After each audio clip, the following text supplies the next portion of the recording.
Did you know the battle for abortion rights is not just about laws, but also involves personal medical records? In Missouri, a new chapter unfolds in the ongoing struggle over abortion access, involving none other than the state's Attorney General and Planned Parenthood patients.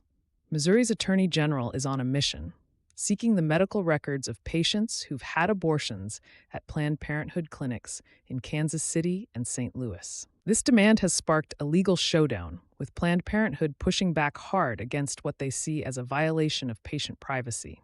The controversy centers around a lawsuit filed by Planned Parenthood Great Plains and Great Rivers, challenging Missouri's abortion restrictions. At the heart of the dispute, a constitutional amendment, narrowly approved by Missouri voters, aimed at safeguarding abortion rights.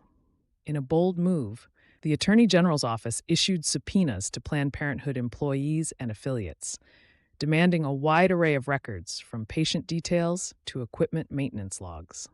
Planned Parenthood's response? A firm stance on patient confidentiality and a critique of what they view as political interference in healthcare. The state's filing questions Planned Parenthood's assertions about the safety of abortions, sparking a broader debate on the role of state regulations in healthcare. Abortion policy in the U.S. has been in a state of flux, especially after the monumental 2022 Supreme Court decision that overturned Roe v. Wade. Missouri's legal battles reflect this national turmoil, with the state's abortion laws swinging like a pendulum between restrictions and rights. Recently, a judge in Kansas City took a stand, blocking many of Missouri's abortion restrictions while the lawsuit proceeds. This decision has allowed Planned Parenthood clinics in Missouri to resume procedural abortions, albeit with medication abortions still on hold.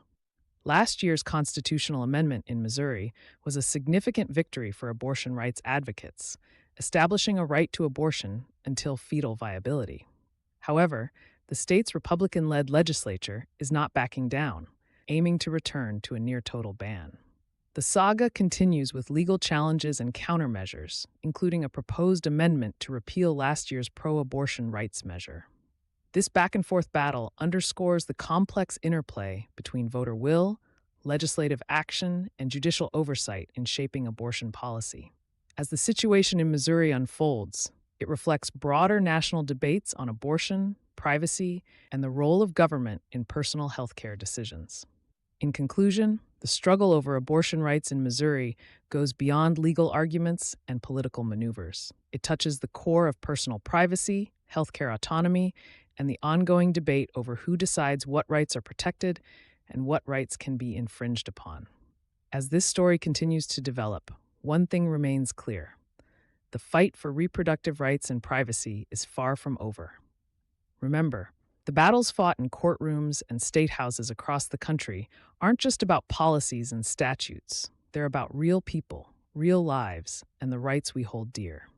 Stay informed, stay engaged, and never underestimate the power of your voice in shaping the world we live in.